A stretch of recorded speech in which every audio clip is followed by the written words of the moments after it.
US നാവിക ഉപരോധം പൂർണ്ണശക്തിയോടെ തുടരുമെന്ന president Donald ട്രംപിന്റെ പ്രഖ്യാപനത്തിന് പിന്നാലെ ഹോർമുസ് കടലിടുക്കിൽ വീണ്ടും നിയന്ത്രണം ഏർപ്പെടുത്തി ഇറാൻ.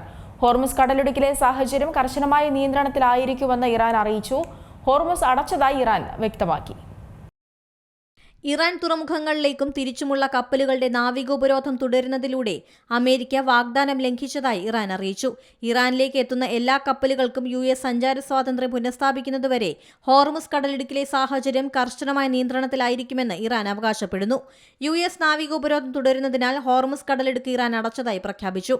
അതിനിടെ യുറേനിയം അമേരിക്കയ്ക്ക് കൈമാറുന്നത് സംബന്ധിച്ച് ബുധനാഴ്ചയ്ക്കുള്ളിൽ കരാറിൽ എത്തിയില്ലെങ്കിൽ സൈനിക നടപടികളിലേക്ക് മടങ്ങുമെന്ന് ട്രംപ് ഇറാനെ ഭീഷണിപ്പെടുത്തി. കരാറിൽ എത്തിയില്ലെങ്കിൽ ഇറാനുമായുള്ള വെടിനിർത്തൽ കരാർ അവസാനിപ്പിക്കുമെന്നും ബോംബാക്രമണം നടത്തുമെന്നുമായിരുന്നു ട്രംപിന്റെ മുന്നറിയിപ്പ്.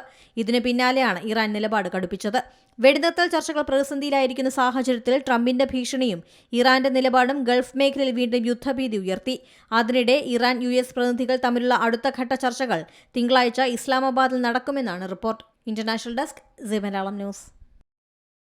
ഏറ്റവും പുതിയ വാർത്തകളും വിശേഷങ്ങളും വിരൽത്തുമ്പിലറിയാൻ സി മലയാളം ന്യൂസ് എല്ലാ ഡിജിറ്റൽ പ്ലാറ്റ്ഫോമുകളിലും ലഭ്യം.